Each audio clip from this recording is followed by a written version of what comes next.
Confiança é tudo na hora de investir. E ao saber que a Genial oferece um time dedicado, com atendimento 24 horas por dia, nos 7 dias da semana, para tirar qualquer dúvida, a sua confiança em investir com a gente só aumenta, não é mesmo? Então abra sua conta gratuitamente através do link na descrição desse vídeo.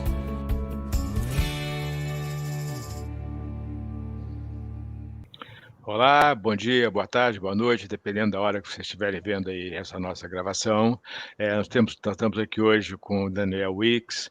Vamos falar um pouco sobre o que está acontecendo aí no mercado, né? Quer dizer, está tudo muito tranquilo, muito sem problemas. Acho que vamos ter alguma coisa para dizer aqui.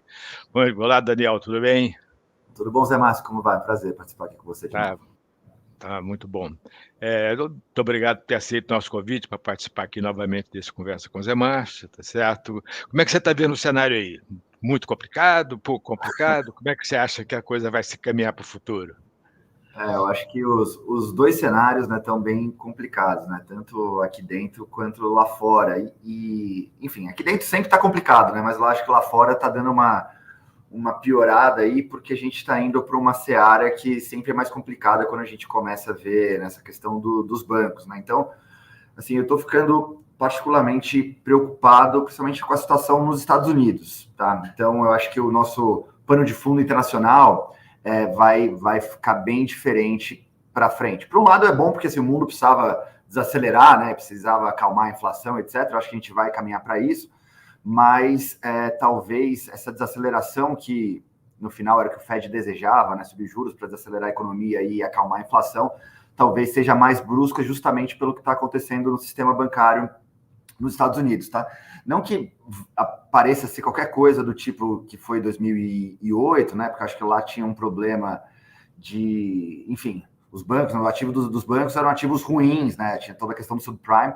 Mas eu acho que essa questão dos bancos menores lá, regionais dos Estados Unidos, né, você está meio que tendo uma crise de confiança e também, eu acho que uma saídas de depósitos que aconteceriam, né, por você ter uma rentabilidade melhor em outros lugares, mas isso daí pode significar não uma crise bancária sistêmica, mas pode significar uma desaceleração muito forte do crédito e aí a gente caminhar para uma recessão mais forte aí nos próximos meses, tá? Então, eu acho que assim, a grande preocupação lá é que, para mim, cada vez mais o cenário de soft landing lá fora, principalmente dos Estados Unidos, para mim está ficando mais longe, né? Então, estou vendo aí um processo de desaceleração bem mais abrupto e mais forte, e é isso que tem me preocupado, tá? Então, é nisso que a gente vai inserir, acho que daqui para frente, os nossos próprios problemas, que a gente não cansa, né, de arranjar para a gente, tá? Mas acho que assim, o que eu diria para você é que eu estou bem mais preocupado com o cenário de atividade nos Estados Unidos, e isso daí muda um pouco a cabeça que a gente tinha para o cenário daqui para frente.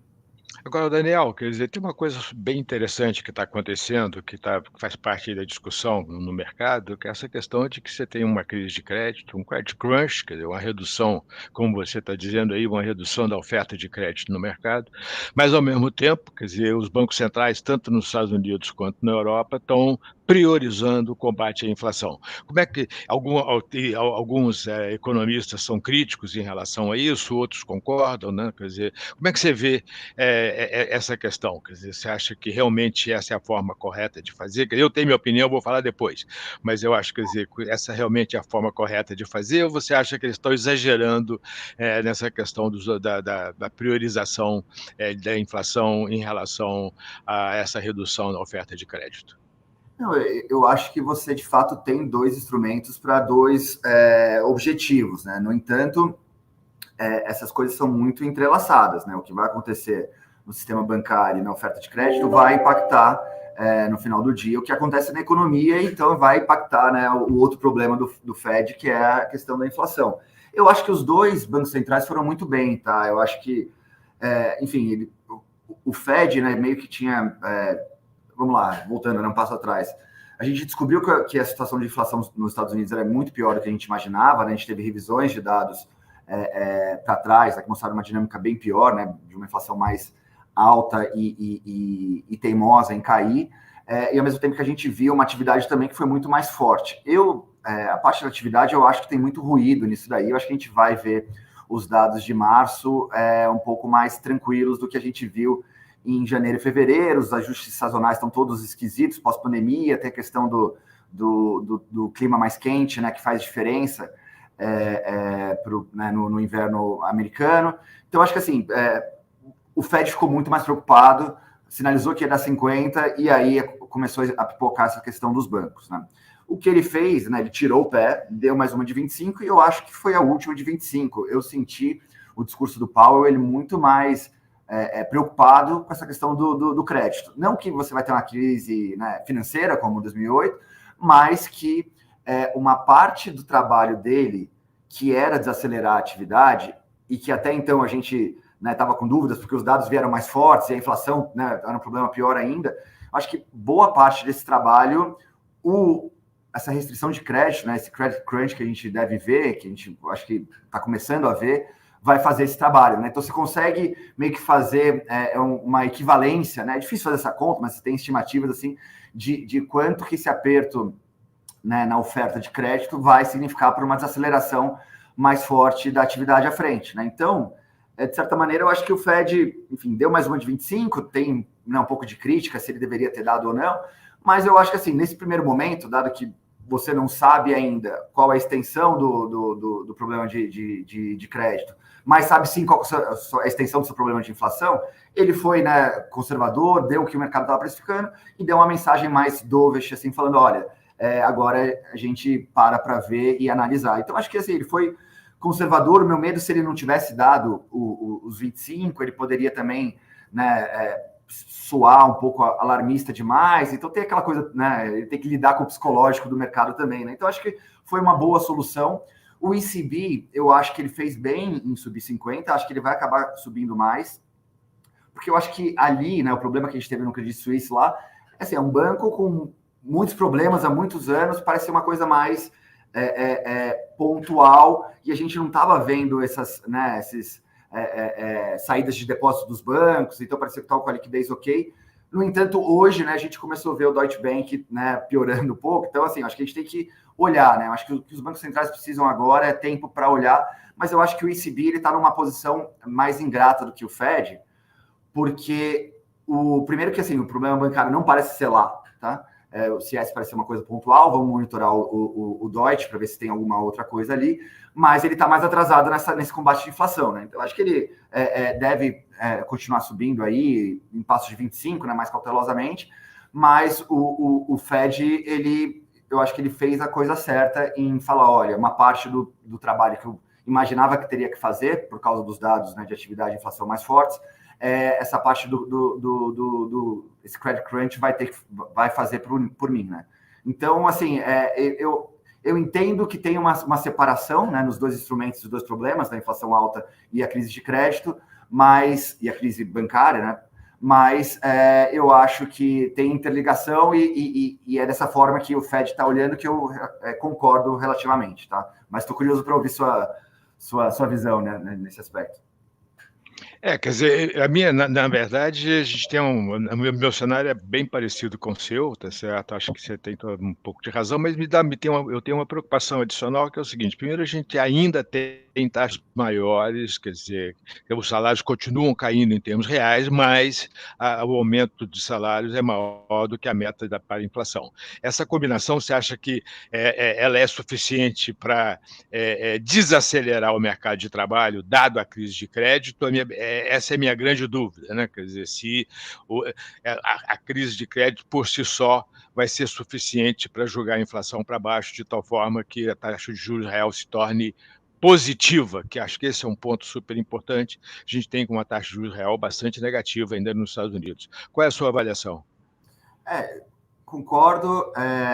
Não tenho uma resposta, que eu acho que se você comprar 1, 2, 3 meses para entender, assim, principalmente é difícil ver esse negócio do crédito, porque por enquanto a gente está vendo só, a gente está imaginando, esses dados são super defasados, né? Então a gente não sabe direito quanto que vai ser essa contração de crédito, tá? Mas o que eu posso te dizer é que, relativamente, as expectativas lá, ao contrário daqui do Brasil, as expectativas lá estão bem comportadas, né? Elas ainda estão acima da meta, mas elas não estão piorando, né? Então, elas até acalmaram na melhorando, margem, né? Então, assim, eu acho que uma hora que assim, o juro já está ali né, ao redor de 5, eu acho que comprar um tempo agora para olhar não é assim, não vai ser custoso caso ele descubra que o problema do crédito não vai fazer parte do trabalho dele e ele tenha que fazer mais 50, 100 pontos, sabe? Eu acho que esse trade-off para ele agora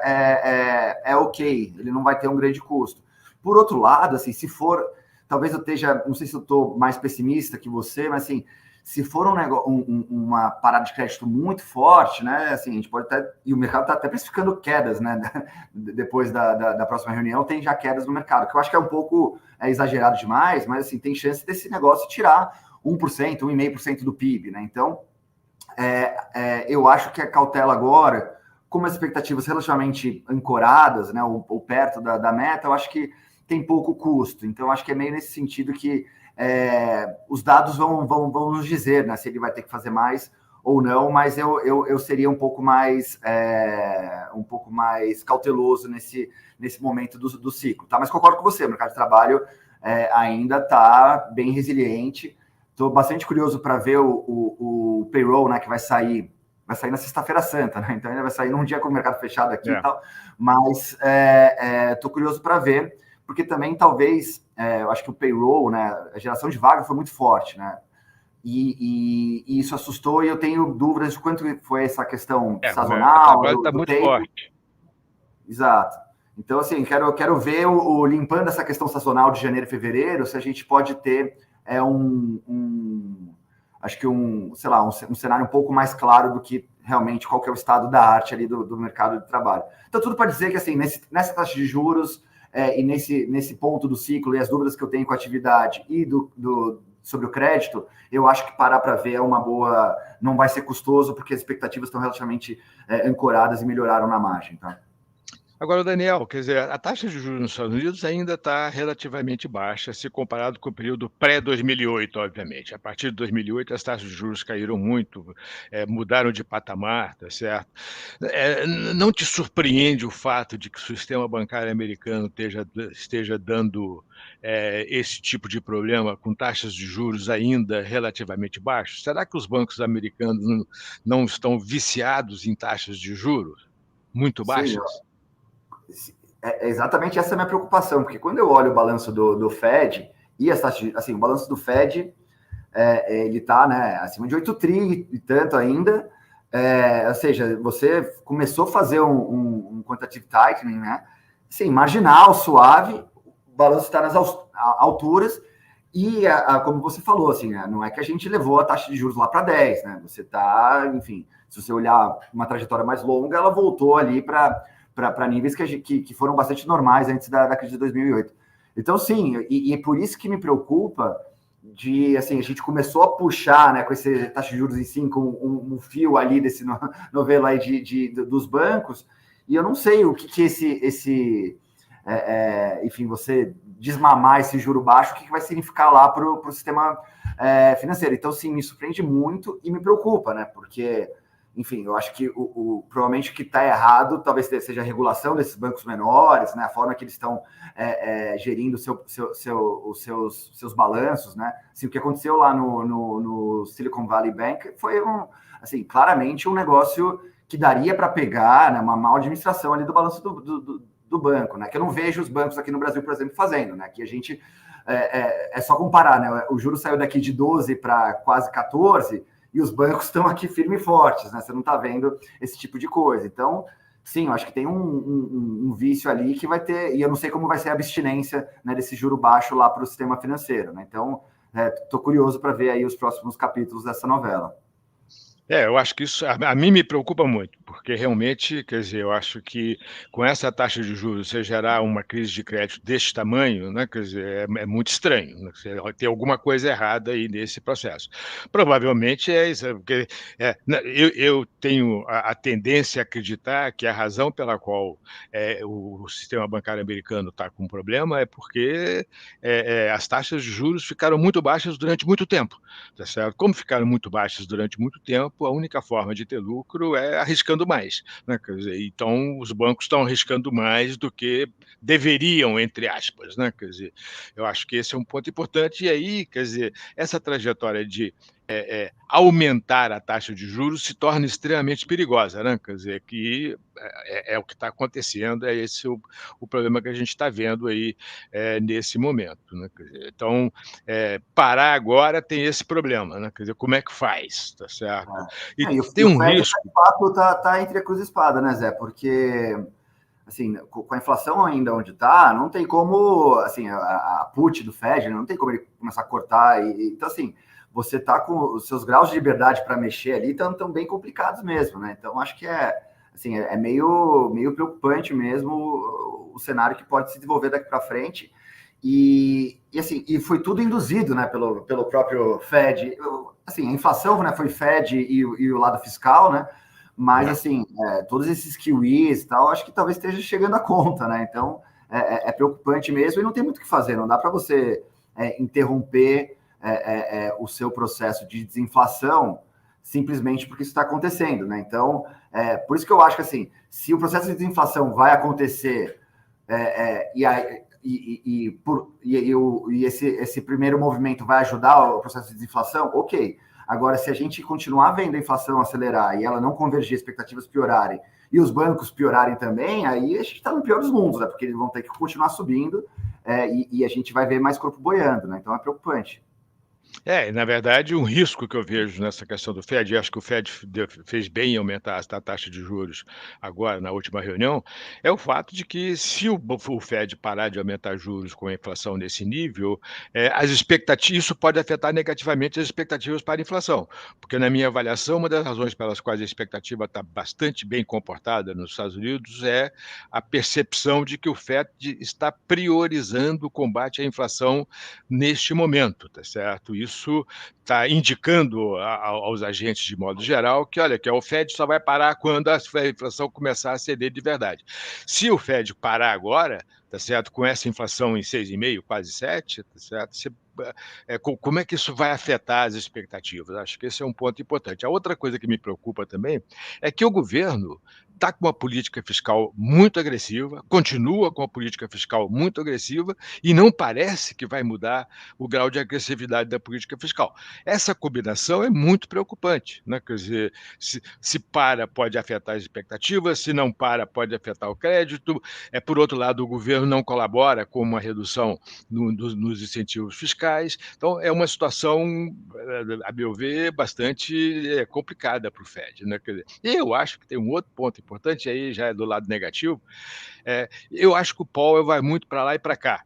Ele não tem uma diretriz clara, né? Quer dizer, ao mesmo tempo que ele fala, vou ser mais duro, ele fala, mas a inflação está começando a ceder, precisamos de ter cuidado e tal. E isso também acho que pode afetar as expectativas daqui para frente, né? Quer dizer, então acho que esse é um ponto importante. Isso, na verdade, me leva para o Brasil, né? Quer dizer, essas minhas dúvidas todas, tá certo, me levam para o Brasil. A gente não tem uma crise de crédito, é verdade. Tem um episódio Americanas, eu não sei como é que você está analisando esse episódio das lojas americanas, como é que você acha que isso vai afetar, está afetando ou vai afetar a questão do crédito no Brasil, se vai ser da mesma forma que nos Estados Unidos, vai acabar gerando desaceleração da taxa da atividade, consequentemente diminuindo a taxa de juros necessária para jogar a inflação para a meta. E, por outro lado, tá certo, você tem toda uma discussão sobre meta de inflação, sobre a atuação do Banco Central, independência, disputa entre governo e Banco Central. Como é que você está vendo essa situação na economia brasileira? Engraçado, você estava falando dos Estados Unidos, eu estava o fiscal não ajudando no monetário, eu estava pensando no Brasil. Não, eu acho que da Americanas, eu acho que assim, não me preocupa, né? Eu acho que é um caso, assim, aquele nível, né, do que aconteceu lá, para mim é um caso isolado que obviamente estressou um pouco o mercado de crédito, né, no curto prazo, principalmente o mercado de capitais, né, debêntures. No entanto, assim, o que eu vejo é que já aliviou, pelo menos parou de piorar, né? Então não vejo um credit crunch, alguma coisa desse tipo. Vejo muitos, né, nossos colegas economistas falando isso daí, mas não vejo ninguém revisando o PIB para baixo, né? Então eu acho, não, tem que usar aqui o Americanas, o Banco Central tá louco, e beleza, assim, não vejo ninguém, né, reduzindo o PIB, vejo até algumas revisões para cima. Então, me parece que, obviamente, o crédito aqui tem que desacelerar, vai desacelerar, e é isso que você espera quando você está com a política monetária restritiva. Né? Então, assim, estranho seria se você levasse, né, a Selic de 2 para 3,75 e o crédito continuasse, né, seria um problema, porque você fala, bom, o que para essa economia? Né? Então,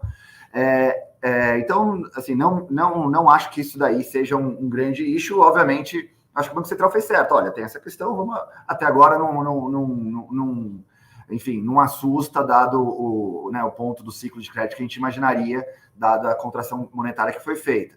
Então, não me apego muito a isso. Obviamente que acho que é um risco e tem que ficar olhando, tá? Mas eu acho que o Banco Central fez certo de só apontar isso daí como uma possibilidade e não como algo que ele tenha que lidar já agora, tá?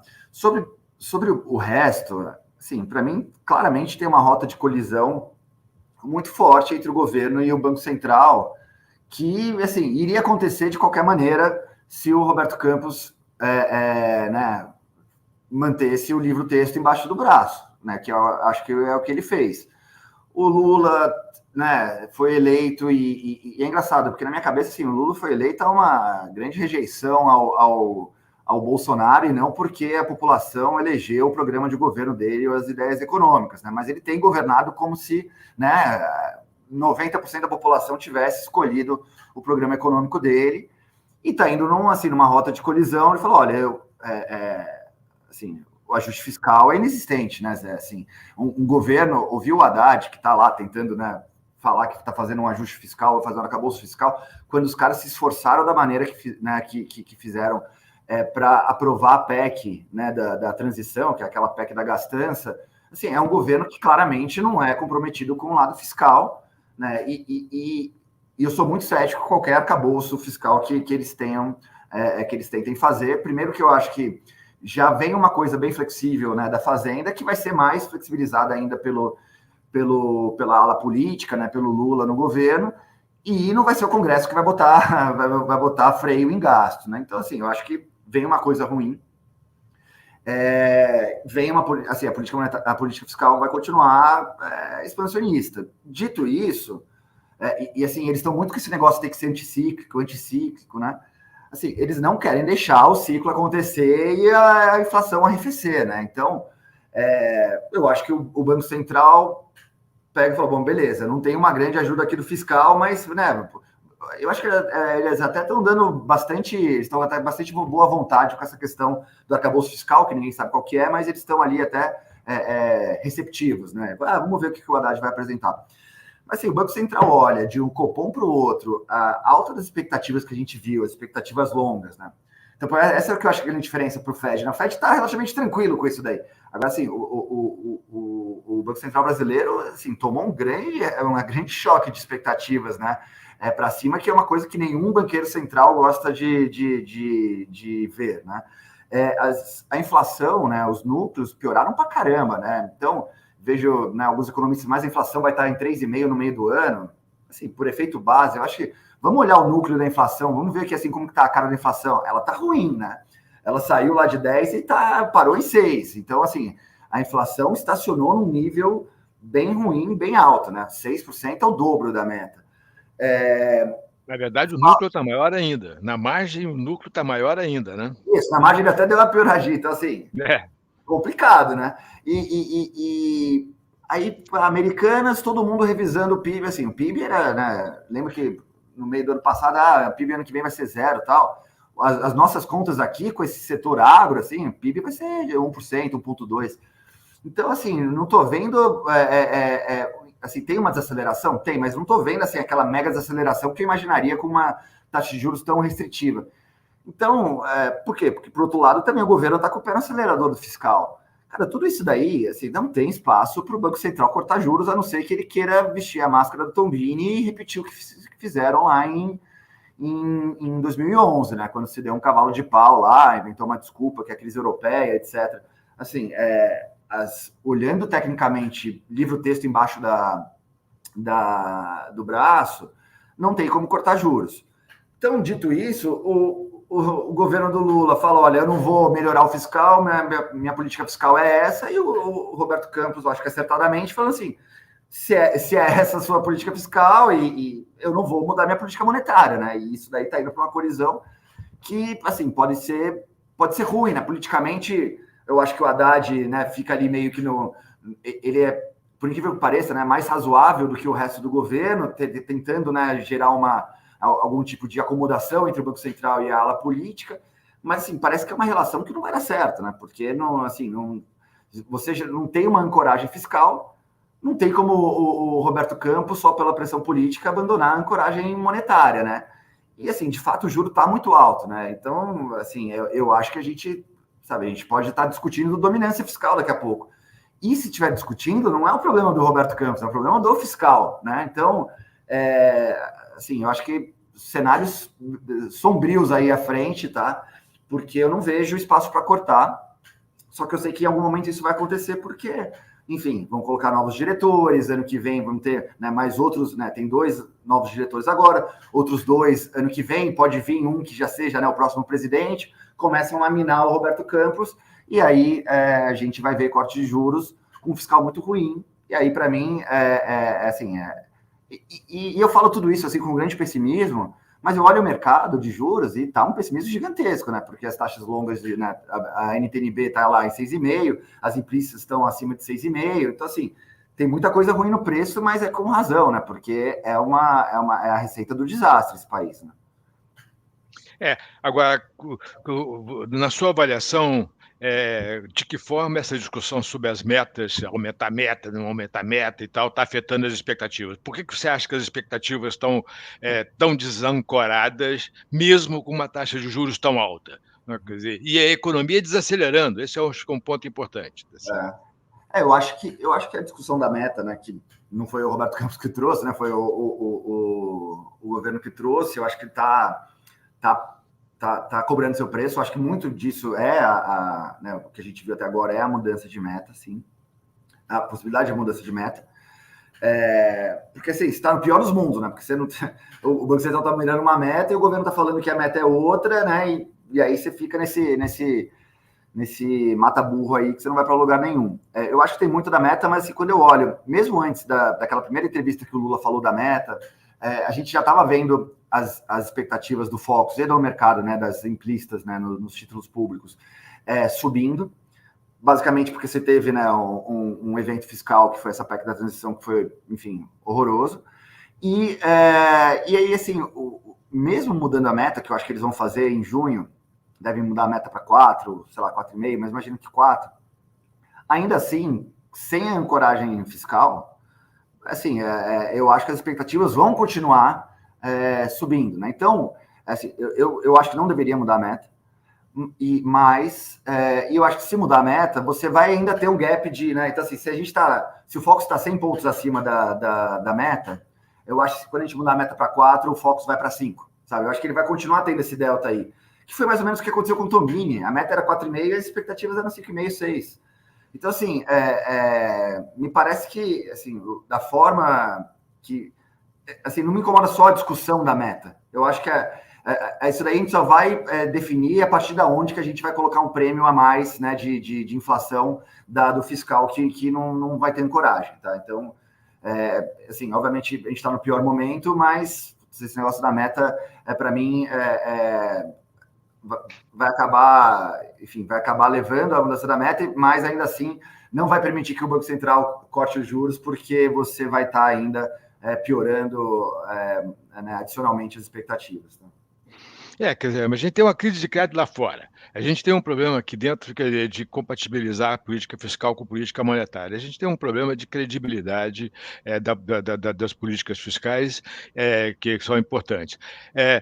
Por que a taxa de câmbio não está desvalorizando?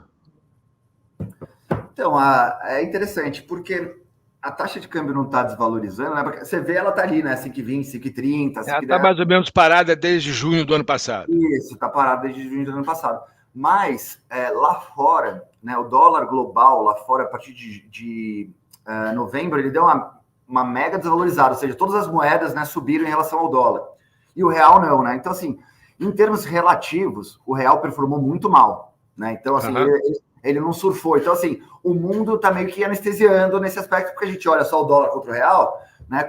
Os dois desvalorizaram juntos, a gente não pegou a valorização, por exemplo, você olha o Chile, o México, África do Sul, assim, todo mundo valorizou pra caramba, né? Então, tem, eu acho que um cenário de dólar fraco no mundo, né, que aconteceu né, com alguma variação, mas aconteceu desde novembro para agora, né, que o real não surfou.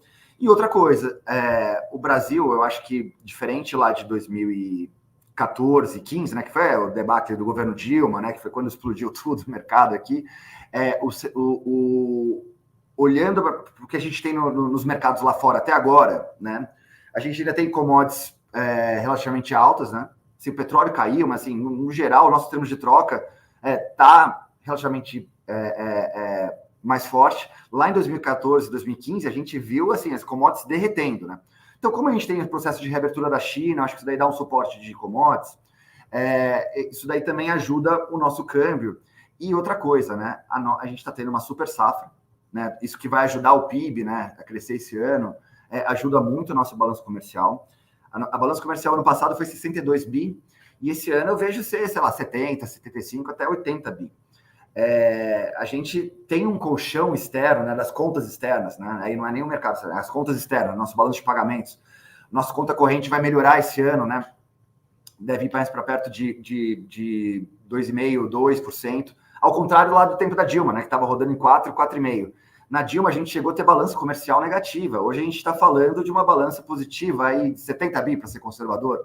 É muito dinheiro entrando, né? Então, isso daí também dá uma anestesiada, né, no câmbio. Porque, assim, a gente fica aqui no mercado financeiro olhando, mas a gente não pode esquecer que aí tem a safra de soja gigantesca sendo exportada, né? Então, o câmbio começa a passar de 5,30, o exportador fala, opa, e vende. Então, assim, a economia real ainda sustenta um câmbio relativamente calmo, né? E isso daí é interessante porque em Brasília, né, e você conversa bastante lá com o pessoal, em Brasília o termômetro é o câmbio, né? Então, assim, é fácil meter o pau no Roberto Campos e falar de, né, o que quiser do fiscal e falar que vai desfazer a parte de pensões lá da reforma tributária, previdenciária, enfim, falar aquele monte de absurdo, falar, beleza, faz esse monte de absurdo, o câmbio está 5,20, 5,30. Então, assim, a gente é meio que uma panela de pressão, né? Porque o termômetro do pessoal de Brasília de assustar, opa, o câmbio foi para 6, deixa eu dar uma acalmada. Ele está quebrado porque a gente tem esse grande colchão aí, né, de exportações e de um cenário, né, de commodities que ainda está favorável, né, e ainda teve essa queda do dólar global contra outras moedas que anestesiou, né? Então, isso dá mais margem para o governo seguir, né, nessa agenda do retrocesso, né? Concordo, acho que é exatamente. E tem o fato de que você tem um diferencial de juros muito alto, né? Quer dizer, você tem um diferencial de juros impressionante. Eu não me lembro. Para tirar dinheiro, assim, lembra que há 1 ano e meio atrás, 2, assim, virou moda mandar dinheiro para fora, né? Colocar, investir em S&P lá fora, etc. Isso daí, mandar com juro, né, de 2% é fácil, né? Agora, mandar com 3,75%, que você ganha 1% num CDB de liquidez diária no seu banco, custa mais caro, né, para você comprar dólar e mandar o dinheiro para fora. Então, assim, concordo, eu tinha esquecido de falar. O juro, ele é um grande vetor gravitacional puxando, né, não deixando o dinheiro sair aqui. Então, concordo, eu tinha esquecido essa parte aí que é muito relevante e muito importante. E curiosamente, quer dizer, com a crise de crédito nos Estados Unidos, a gente deveria esperar uma valorização do dólar, né, uma fuga por qualidade no mercado internacional.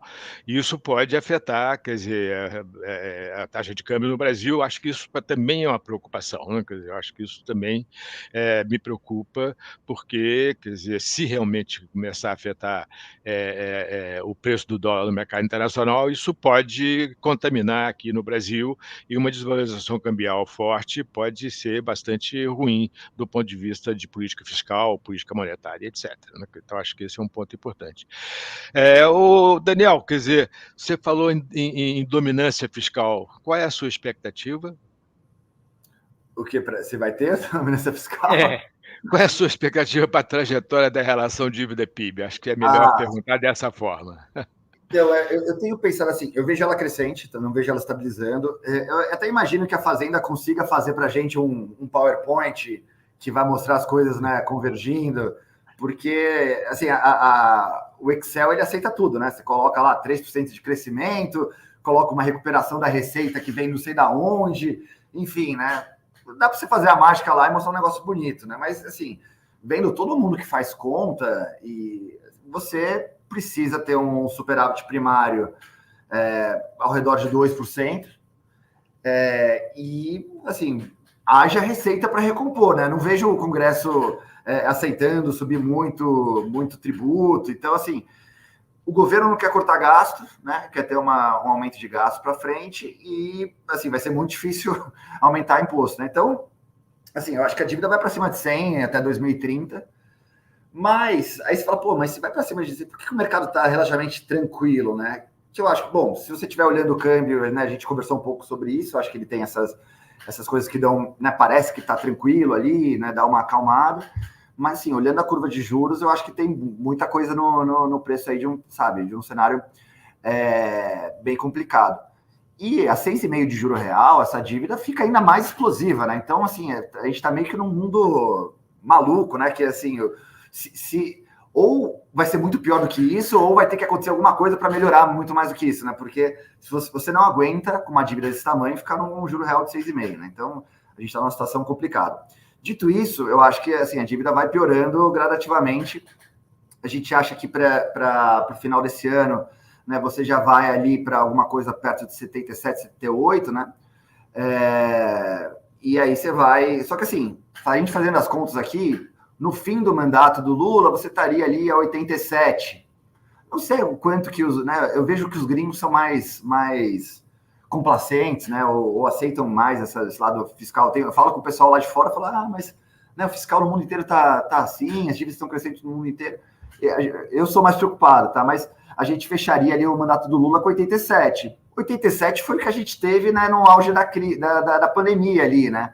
Então, assim, não sei quanto que o mercado vai ser forward-looking para falar, pô, essa dívida vai para 100, vamos, sabe, panicar e dar aquela estourada lá, como foi com a Dilma, né? Dilma ali, quando o Levy, no final de julho de 2015, né, ele falou, não vai ser mais superávit, vai ser déficit, né? Aí o negócio começou, né, a explodir o câmbio, taxa de juros, etc e tal, e que no final culminou com o impeachment da Dilma, né? Assim, eu não sei, a minha dúvida é assim, qual vai ser o momento que isso aconteça, assim, que todo mundo olha e fala, essa dívida, essas políticas do governo vão levar a uma dívida que é crescente e isso daí, sabe, não é sustentável. E aí teria que ter uma grande piora. Não sei se a gente precisa esperar o mundo, né, virar mesmo de vez, se a gente tiver um cenário bem pior, que eu acho que a gente pode estar, né, em vias de, por causa de tudo que a gente discutiu no começo. Enquanto isso, a gente nessa panela de pressão que, né, o governo tem botado bastante pressão nela, né? Porque cada dia que a gente ouve são novas medidas aí numa agenda que eu considero de grande retrocesso, tá? Então, assim, estou bem pessimista. Não sei como você está vendo esse lado fiscal, mas não estou vendo fechar as contas, não. Não, eu estou muito pessimista. Eu concordo com você. Acho que esse arcabouço fiscal vai vir muito leniente, tá certo? Eu acho que vai ter a ideia de ser anticíclico num momento como esse, dado o tamanho da dívida, dado o que está acontecendo, é totalmente fora de propósito, né? Porque você ter um arcabouço fiscal anticíclico neste momento realmente não faz o menor sentido. É exatamente o oposto que você precisa, né? Quer dizer, então acho que eu realmente estou muito preocupado aí com essa questão do arcabouço fiscal. Acho que esse é um ponto importante. Eu concordo com você, acho que tem muitas razões para o dólar, para o real não desvalorizar, mas concordo que em termos relativos o real desvalorizou, né? Porque as outras moedas se valorizaram, o Brasil, em termos relativos, piorou no cenário internacional. Agora, eu tenho um pouco, quer dizer, eu fico meio pensando, vai ter um gatilho ou vai deteriorar lentamente? Eu não sei responder essa pergunta, mas eu fico me perguntando sempre se vai ter um gatilho que vai gerar, como aconteceu, como você disse, aconteceu lá em 2015, né? Quer dizer, teve um gatilho e, a hora que você viu já era, tá certo? Será que vai acontecer novamente agora ou vai deteriorando lentamente, quer dizer, vai cozinhando o sapo, né? Quer dizer... Eu não tenho resposta a essa pergunta. Tá certo? Eu também não, mas assim, eu me pergunto muito, a gente tá no mercado, né? Acho que essa é a pergunta, né, de muitos milhões, né? Porque às vezes eu olho tudo que já foi feito, né? A gente tá o quê? 3 meses de governo, né? Aí eu falo, pô, mas que parece que são 6 anos, né? Eu falei, o que mais tem que acontecer para ver que esse negócio não vai dar certo? Mas assim, tirando meu pessimismo natural, eu acho que uma coisa que eu acho que pode acontecer se a gente tiver um problema, assim, imagina que a gente está errado com Americanas é um negócio muito mais sério, vai ter, e assim, a economia afunda mesmo, sabe? Eu acho que se você tem uma economia aqui nas 4 rodas e tem uma grande desaceleração, eu acho que isso daí poderia trigar, assim, um desespero no governo Lula, e aí aperta todos os botões, que foi mais ou menos a Dilma ali, né, marcha forçada. Então, acho que tem isso. Não tô vendo acontecer, tá, essa grande parada. Então, acho que, a princípio, agora, eu acho que tem pouco coisa.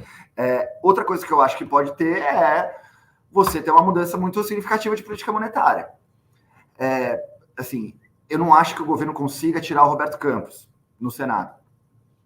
Mas se por um acaso você consegue, sabe, uma ofensiva e tira o Roberto Campos e coloca alguém que está disposto a baixar a taxa de juros a força, né? Porque como você falou, né, que você me lembrou bem aí na parte do câmbio, o juro segura muito o desaforo. Bota esses juros em 8 aí e controla a curva, né? Como alguns economistas deram a ideia, que você vai ver onde esse câmbio vai parar. Aí sim eu acho que é um grande gatilho. Então, a gente está sem âncora fiscal, né? A âncora agora tem sido o monetário. Se você muda, dá um cavalo de pau e bota alguém que força a taxa de juros para baixo e ainda tem essas maluquices de controlar a curva de juros na futura, eu acho que isso daí seria um trigger gigantesco. Aí a gente iria para uma pior. E a outra coisa é se lá fora entrar num processo muito ruim, sei lá, China voltar a engripar, sabe? Se commodities cair, porque commodities, o Brasil é commodities no final, né? Commodities está bem, o Brasil está crescendo, está exportando, o câmbio está calmo, né? Eu acho que se tiver uma virada lá fora muito grande, tá? Enquanto isso não acontecer, eu acho que a gente vai nesse, né, reme-reme, assim, o Brasil não melhora, não piora no relativo, e aí a gente não vê grandes tendências, né? Mas, e aí eu acho que é só uma consideração, eu achei o mercado ontem, né, que foi pós-cupom, principalmente de bolsa, achei muito interessante o que aconteceu, né? Porque ele foi hawkish, né? E a bolsa despencou, né? E a gente viu saídas de gringo e tal. Não sei se é isso, assim, o gringo olhar e falar, cara, essa taxa de juros ela é bom para o pessoal de renda fixa, né? Mas se esse governo não se entender com o Banco Central, com esse freio de mão puxado aí, não vai ter empresa que fique de pé, sei lá, talvez alguma coisa desse tipo. Enfim, eu tô pessimista, mas me questiono muito sobre, e não tenho resposta também, sobre o que seria o trigger, mas eu acho que enfim, esses 3 aí, uma desaceleração muito forte, uma recessão, seja por causa de Americanas ou por outro motivo, ou commodities cair muito lá fora, mas aí é cair bem, assim como foi 2014, 2015, e uma mudança brusca aí da política monetária, né, trocando de presidente e fazendo, enfim, coisas mais heterodoxas aí na taxa de juros. Ok, Daniel, muito bom mesmo, tá certo. Gostei de ver o seu cenário, muito parecido com o nosso, na verdade, quer dizer, mas acho que tem boas novidades. Muito obrigado por ter aceito nosso convite aqui novamente, tá certo? Muito bom, muito obrigado. Valeu, Zé Márcio, precisando é só chamar, sempre um prazer conversar com você. Obrigado. Tá legal, muito obrigado. Por que no informe de rendimentos só aparece a quantidade de cotas que a pessoa tem e não o saldo? Hoje eu vim mostrar para vocês como declarar o seu plano de previdência PGBL. Quando se vende um fundo imobiliário, a alíquota é 20% sobre o ganho da operação. O PGBL progressivo já tem uma tributação de 15% diretamente exclusiva na fonte. Por que meus FIIs, ações e ETFs não aparecem no informe de rendimentos? Vamos colocar o código da Previdência, que no caso do PGBL é o 36. Vou dar um exemplo. Eu fiz um CDB de R$100 mil. E em 31 de dezembro, ele vale 120. Ficou com alguma dúvida? Comente aqui embaixo que a gente responde.